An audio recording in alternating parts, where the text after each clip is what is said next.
Welcome back, WNST, Towson, Baltimore, and Baltimore Positive. Major shout out to our newest sponsor, Wise Markets, for all of the intelligent conversation here, now known as Wise Conversations. So we're telling you more about how you can save money and eat better and spend less and hang out at Wise Markets throughout the Baltimore area. Also, our friends at Fadley's and our friends at Costas, we're going to be bringing them together. We're going to be shipping crab cakes throughout the region, and we're going to be shipping a little bit of love and as well as some knowledge during the month of August as I begin a crab cake tour here this summer that seemingly everyone wants to be a part of, including Evan Brown over at State Fair. We'll be at Catonsville in May as well. Stay tuned. Details coming at Baltimore Positive. Don Moeller, you are the executive producer of all things local here. Been a busy week with George Floyd. Obviously, you've been watching some baseball. I'm getting ready for the draft. Had a lot of conversations around here. I know we've scheduled a lot of things to sort of fall in line with right where we are. And I know you've been wanting to get this guy on for a while. Well, I am. It's a pleasure to welcome my good buddy, the delegate from 44B over here in Catonsville in Southwest Baltimore County, Delegate Pat Young. Delegate, welcome to Baltimore Positive. Hey, thanks for the warm welcome, Don. Pat, if I would have known we were going to go outside next month, we need some Catonsville celebrities. I just had a meeting with Moeller about this. We're trying to get the Calarics and some others. So you are certainly welcome when we go al fresco to State Fair. You know what I'm saying? So I'm make sure. I said to Don, we need some Catonsville celebrities. Like, well, everybody we invite to the parade, you know. So you got your chair out yet on the route or no?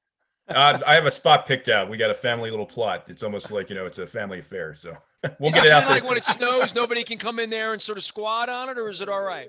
No legal terms, but it's like, it's a faux pas. You don't want to do that around here.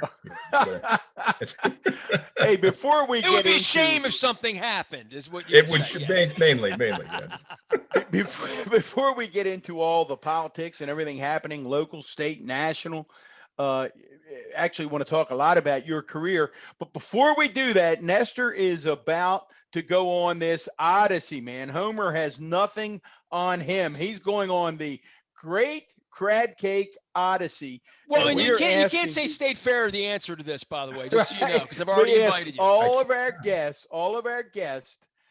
if you had a relative come out, or you and Megan had a relative come from out of town and they said, take us to get the best crab cake in your area, where would you be taking them, Pat, and why? Ship's Cafe. I got a new one. Look at that. Ship's Cafe, right on Frederick Road. Jimmy and Sharon Andrews. All right. Well, there's another one we got to add to the list now. I mean, Don, I'm going to wind up doing 30 days in Catonsville before I even get out of Catonsville at this point. I love the steamed crabs at Ships, and there's nobody nicer on the planet than Sharon Andrews. She's just a wonderful, wonderful person. Well, what do you like? What do you like about their crab cake, Pat? Honestly, well, so here's the trouble with Maryland. So when you're comparing crab cakes, like it's got to be who's using the right kind of crab, who's using who's got the right ratio to crab to filler, But I mean, they put the right amount of Old Bay in. I'm not sure what kind of breadcrumbs they're using, but there's some like extra kind of flavor in there too. And I don't know, just the way they cook them too. And sometimes you get like an overcooked crab cake where it's like a little too crunchy on the outside. This is just solid. Flakes right off when you want to eat it. So Pat, I don't know if you know this in our country, and you've probably been paying attention. We've had a lot of divisiveness. We've had a lot of problems here in this country of late, right? Like right, left, red, blue, Trump, sane people, stuff. There's been a lot of things that have happened here over the course of time. I figure this is crab cake diplomacy. You know what I mean? Sure. Sort of like Nixon had ping pong, right? So this is the deal. In the old days, we would just argue broiled versus, fried, right? That was always the big argument. And then we got into this, well, I like Fadley's. Well, I like G&M. Well, I like Coco's. Well, I like Pappas. Well, I like Costas. And I'm like, you know what? I've never had a bad one here, but I've never had one the same. They're all different, right? No, you're right. So it really becomes a real interesting debate that nobody can ever win. It's like religion. Nobody's right. Nobody's wrong. We're all going to be polite when we get done. But I think it's going to bring people together here to have some conversations about crab cakes, and we can argue about a crab cake and then argue about politics. How about that? Well, our good buddy, the editor of Baltimore Magazine. She hit it out of the park, I thought, Nestor and Pat, with her comment. She said, look, here's what I'm going to say. It's going to say, I think it's almost impossible to get a bad crab cake in Maryland. And I think it's almost impossible to get a good one outside of Maryland. So I thought she put the nail right in, she nailed it. So, hey, Pat, I'm going on tour figuring if it's Catonsville right off the bat, I bet there are a dozen places within 5 minutes of Don's house. Frederick Road, go over the other side, over to 40 or whatever. Yeah. If you take in that many, there's probably 20 places. If you move 10 minutes out that have a worthy crab cake that everyone should try once, but nobody ever does, right? Because they got their place and it's their place and they do it all the same all the time. And I won't try your place because I'm going to his place. We're going to go to every place. That's what we're going to do. How about that? I think that sounds like a great idea. I want to watch that myself. I'm going to doing it. Well, we're going to get into your video efforts in a little while. But Pat, I think folks, when they listen, they hear delegate from 44B. Wait a minute. I thought we had like district 1 and 2 and 3. What's this B thing? So first of all, tell folks where. We always like our elected officials to give us a virtual tour of your district. Where is it? What do you represent? Which part of the county is it? And then what's the B all about? Sure. Yeah. So Southwest, 44B is on the southwest side of Baltimore County. I'll just mention some of the neighborhoods. We got Westview, we've got Woodbridge Valley, parts of Catonsville, Owella, Paradise. And we go up into Woodlawn, Gwynn Oak. We even have parts of Sudbrook. It's a top of the line is Sudbrook Magnet Middle School, the street right up there. We come all the way down to Catonsville High School. The thing I like to say, it's shaped like an H. So if you're driving on Frederick Road and you're coming out of the city into Paradise, you're in the district. Then you cross over 695 into Main Street, Catonsville, you're out. Then you cross over Rolling Road, you're back in again. So we got a nice roller coaster of a map. But we diverse area, getting a lot of the well-known areas with security, Woodlawn.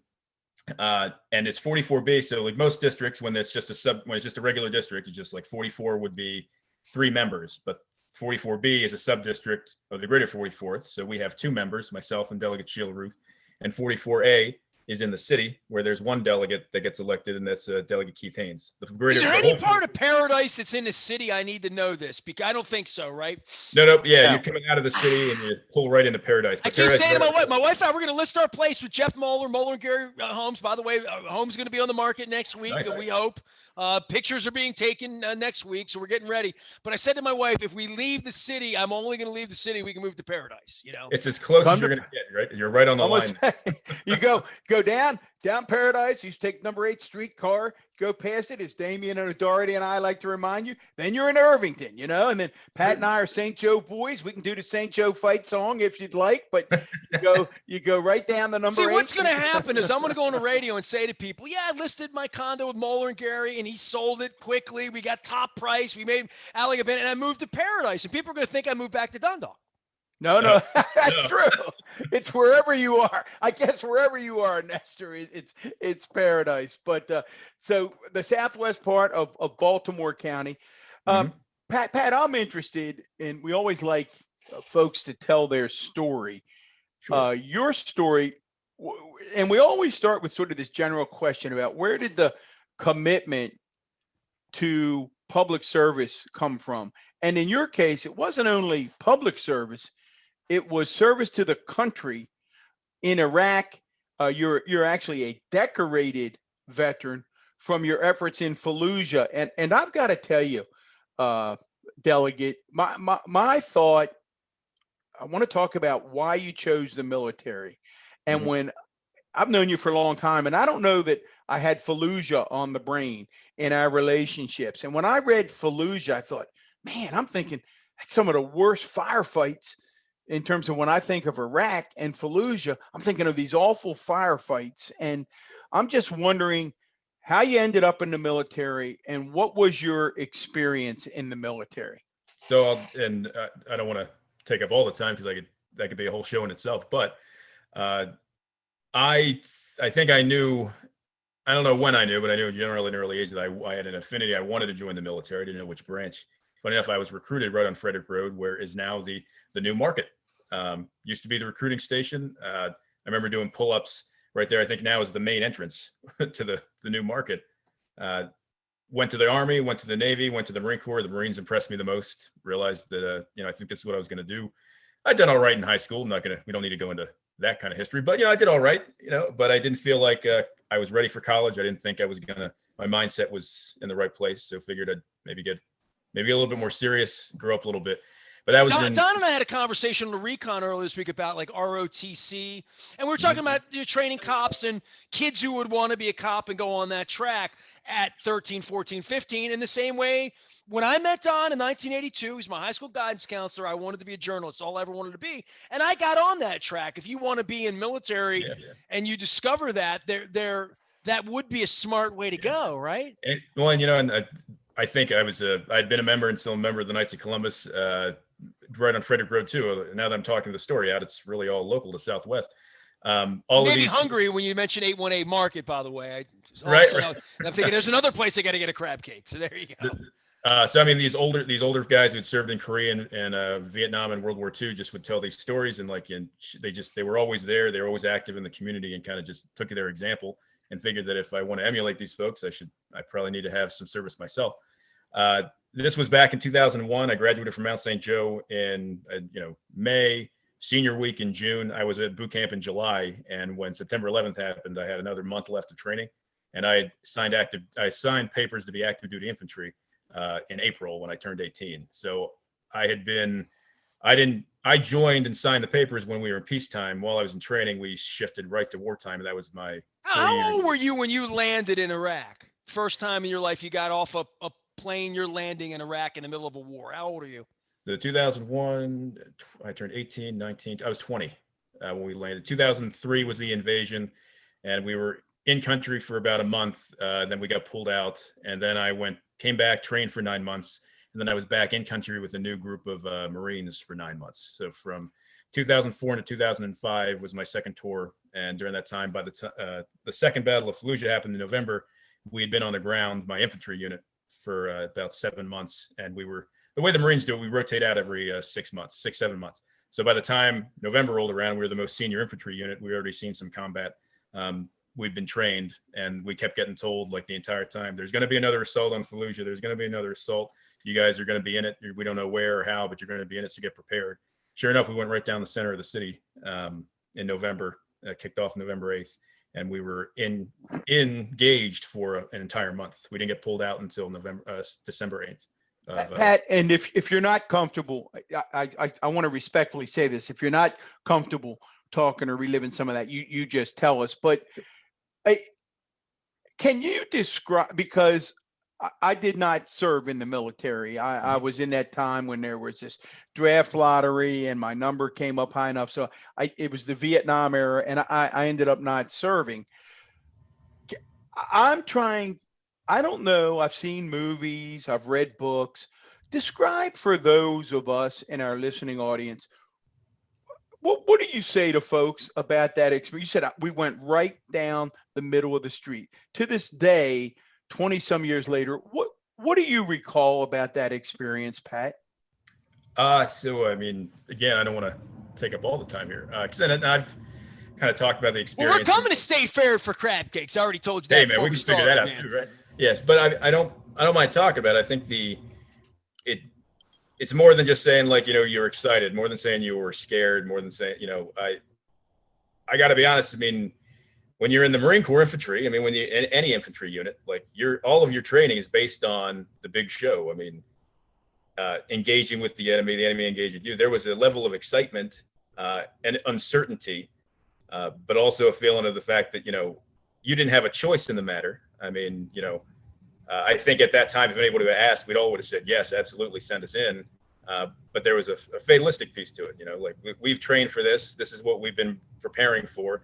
I mean, what's the point of doing it if you're not going to put it to use? Now you have no idea what it is till you're in it, and then you kind of regret some of the not regret the experiences, but some of the experiences stick with you more than they don't train you for that part. They train you for just getting out, getting your men out, doing the best you can.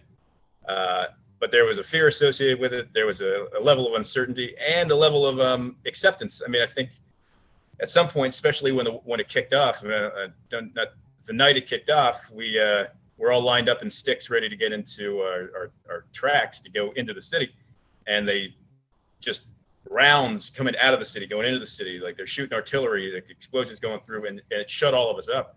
I mean, we're all like trying to like hype each other up, getting ready to go, and we didn't say a damn thing for like 30 minutes till the tracks loaded up, and then we went in, and it was like a roller coaster. You're coming over the edge and you're heading on down. Then it was next balls to the wall for 30 minutes. I will say this though, for the first 3 days felt like 3 weeks. The time went by. You didn't realize what day it was. You didn't realize you just were focused on staying alive and getting to the next point. Let's get to the next house. Let's get to the next point. And next thing you know, you think you've been there for a month, and it's only been 3 days. Because time moves slower when you're hyper engaged, when your mind's moving that way. And just if you live that experience, and it can burn some folks out. Anyway, I hope that was sort of a. Oh no, it's wonderful. And again, before we leave the military, I'm sure you've thought about this a lot. How was the Pat Young that left the military and came back to begin a life in the States different from the Pat Young, the young St. Joe Gale who went into the military? How did that experience change you, Pat? Well, definitely I had to grow up a bit more than I from when I was 18 to when I got out when I was 22 years old.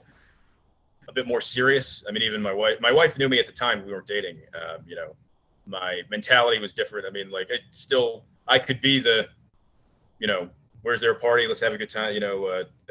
Not life of the party, but a guy that engaged and added to like the conversation. I mean, I'd say a bit more reserved, a little bit more calculated in terms of my, who I trusted, who I didn't trust, but also focused. I'd say a lot more focused, because I mean, you go into that experience, and I've got nothing but love and respect and hope for the Iraqi people. But when you see a broken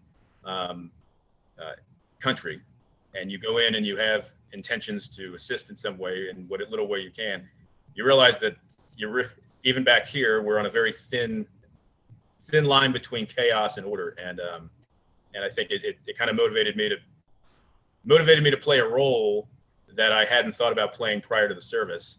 I mean, I'll tell you, I didn't go through college, I didn't go through high school, didn't through college, didn't even really go in the military to run for office, but to play a role and be active, I came out with a sense of purpose. And if I didn't, I wonder where I'd be, or in terms of my mental health and other things. But I think coming out and recognizing that there was a role that I had to play because I was able to play it, and there are other men from my unit that didn't have that ability to do anything because they didn't make it back.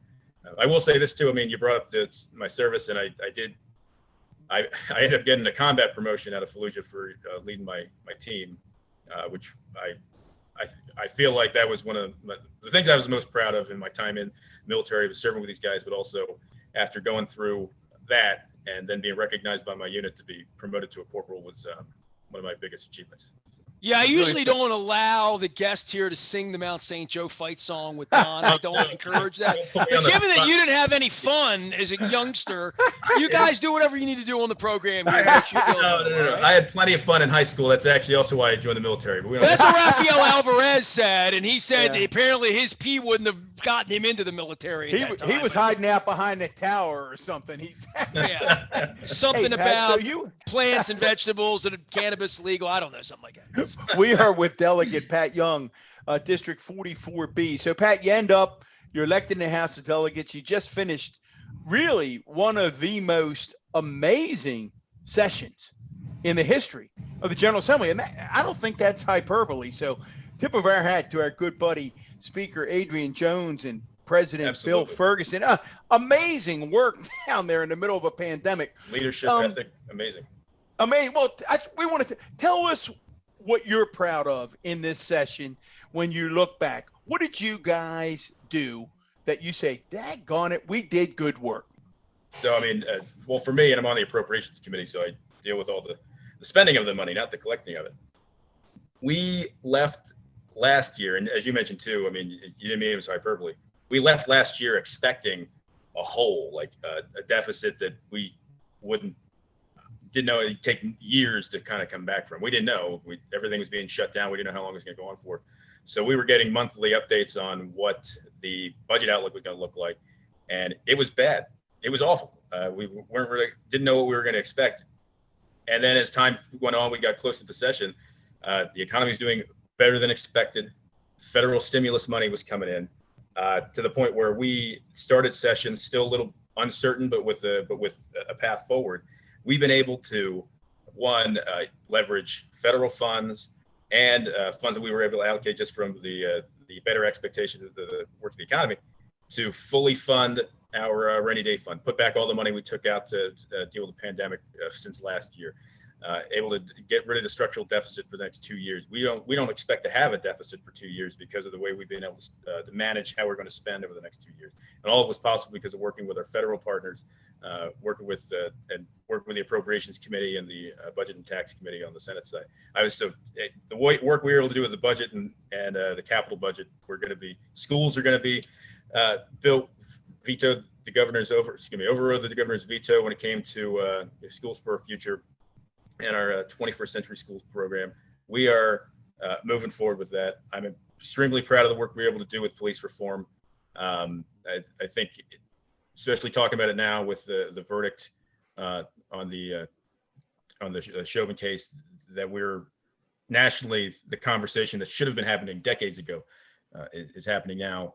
And I think Maryland's leading the way in terms of how we handle police misconduct, conduct of the police, and moving forward, making sure that folks are held accountable. At the end of the day, it's about accountability. I mean, when I have this conversation with folks, it's and from my mindset, accountability in the military, accountability in your police force, accountability for your politicians and your elected officials, just accountability across the board. And this just ensures that.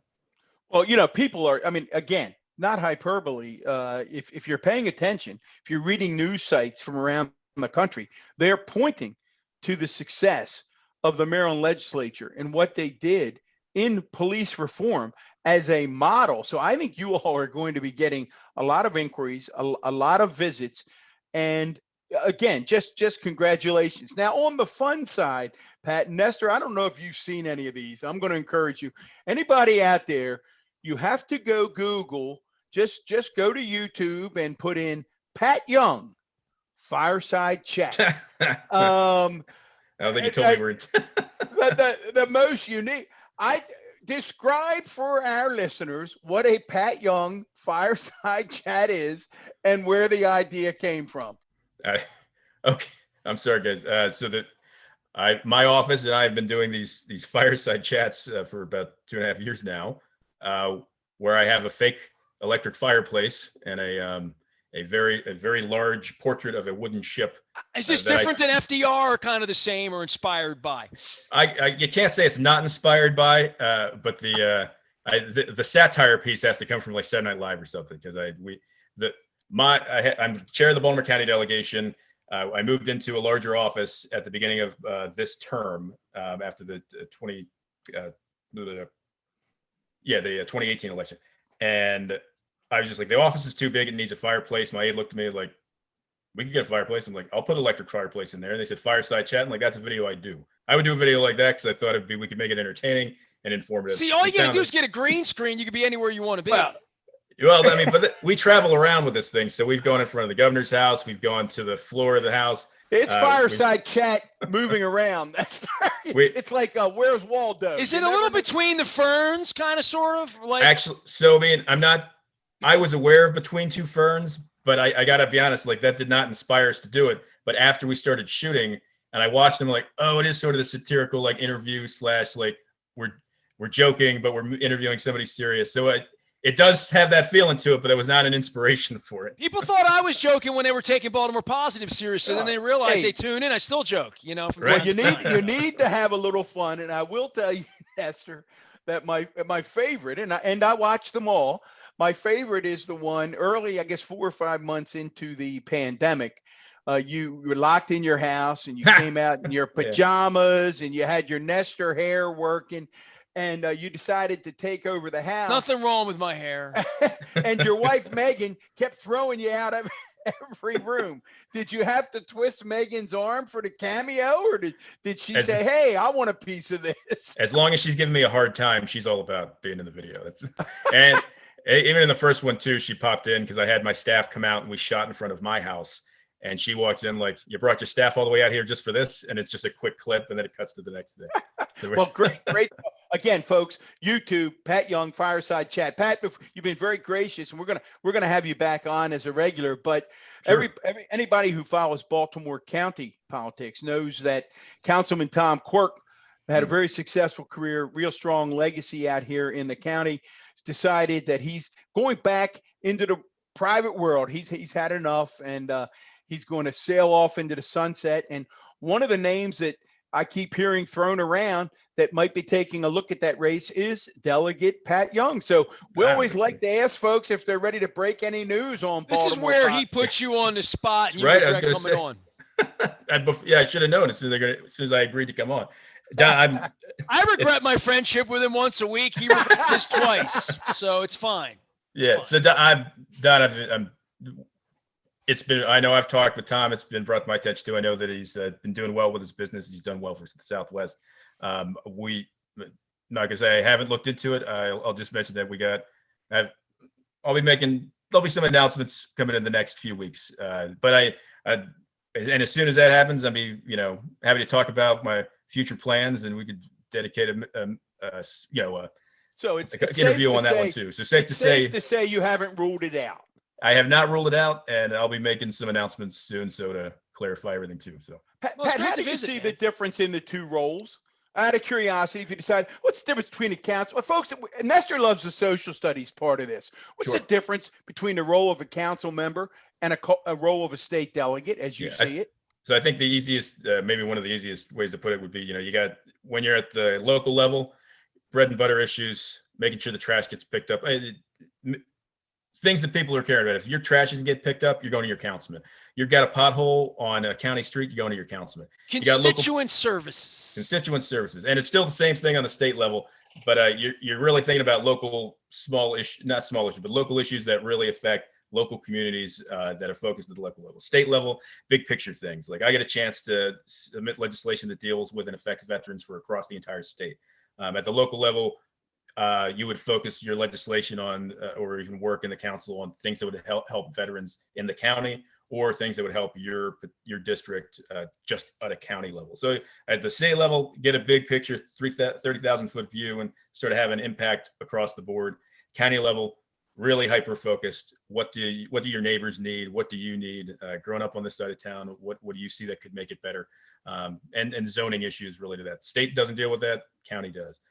So it's been that'd be the easiest way to explain the difference that I see. But what people don't get, and I would like to bring, I think the next councilman should absolutely talk about bringing this in, is leveraging the relationships from the state, federal partners, and local. Because I think it's wrong to say that there's only, like, each councilman doesn't have access to a pot of funds to do things, and they try to find one big project every year. There's no reason for that when you have state partners that have access to the budget, the capital budget. You just need to make sure you're having the right conversations about, street beautification, capital projects for nonprofits working in your district, and the federal partners with earmark coming back to be able to leverage that relationship and let them know about what's going on. You need to be a spokesperson for your district and be able to leverage other resources from outside, not just from the local county government. You talking about Catonsville, the music capital of Maryland, those kinds of things? Music City, Maryland. Music City, Maryland. And we're Arts and Entertainment District right on Frederick Road now. That comes with funding. It comes with better opportunities for artists around this area. The opportunities across and the board. And lousy parking, for sure. We're working on the parking. Nestor, Don's working on it. We're working on the parking. I have only once in my life fought for a parking spot in Catonsville. I've always found a place to park. I'm always willing to park at Don's house and walk. Right. Well, it's going to get better. So, Nestor, we had another social studies lesson today, courtesy of one of the good guys in the Maryland General Assembly, Delegate Pat Young from 44B. Pat, we hope you'll come back and join us once you make the decision one way or the other, and give us an update of what's next for Pat Young. Absolutely. Thanks, Don. What's next for me is going to be one of those ship's crab cakes over there in Catonsville with Pat Young. Appreciate your service. Thank you very much. Thank you, sir. Thanks, there guys. he goes. Pat Young joining us here for 44B. Man, I'm going to be hungry over at State Fair by the time I get there.